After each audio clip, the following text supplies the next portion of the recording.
Wow. Okay. Ballpark. So it's actually fun if anyone's interested. If you go to our website, secondglass.com, and then go to our about page, there's our intern wall of fame.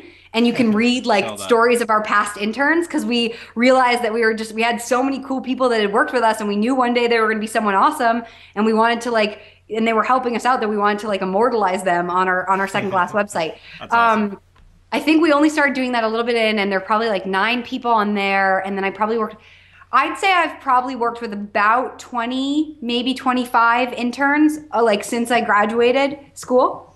So first question, this is just from a pure entrepreneur perspective. Yep. Well, first, two questions. One is, were most of those paid or unpaid? And then how do you find, if you're an entrepreneur, you're just getting started, you don't have a lot of money, how do you find interns? Yeah.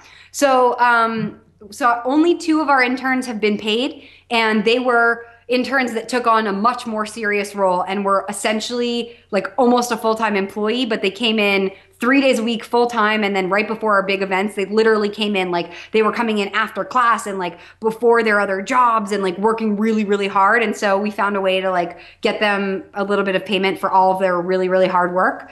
But everyone else has been unpaid, but it's interesting because I think, there's unpaid and then there's unpaid in like a moral or a like social sense because we have like little wine tastings that we do in the office and I work really hard to make sure that all of our interns, I check in with them during their internship and I say, just like we were talking about big picture goals at the end of this internship, like, when we do the interview and then we check in the middle, what did you really want to accomplish? If it was, you really wanted to do a press release and make sure that got turned into a story, I'm going to work really hard to make sure that happens for you.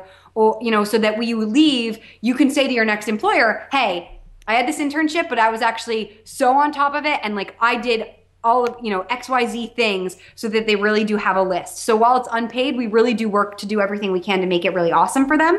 How do we get interns? So it's funny, in the very beginning, before I even had my first intern, I was working with my university. There was, I went to Emerson and there was a marketing club called MCOM of students after school. And I was working with them on marketing ideas. And one of the students was really excited about what I was doing and came up to me at the end of the semester and said, hey, I need a summer internship. Can I be your intern?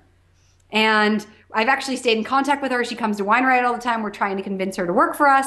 But it was really cool because she kind of asked me. But for everyone else, I would say the big thing is, network with younger people at schools. Even if it's just your alumni, reach out to your alumni and say, hey, I'm looking for an intern. I've got this really cool idea. I'd love to figure out how a student could work with me. If your alumni is not where you are, then maybe you can figure out how to have a virtual intern. It's actually surprising, and you guys can tell me out in the audience if you agree, but how many people these days are really excited and just want to get their hands in a startup and feel like they're a part of the beginning of something. And interning at a startup is really different than interning at a big company because like all of our interns almost get treated like employees. They get to go to fun activities with us. They get a lot of the perks that we get. They get really cool jobs that they get to work on. And I think younger people realize that. And again, sorry, generalizing for all of you in the audience,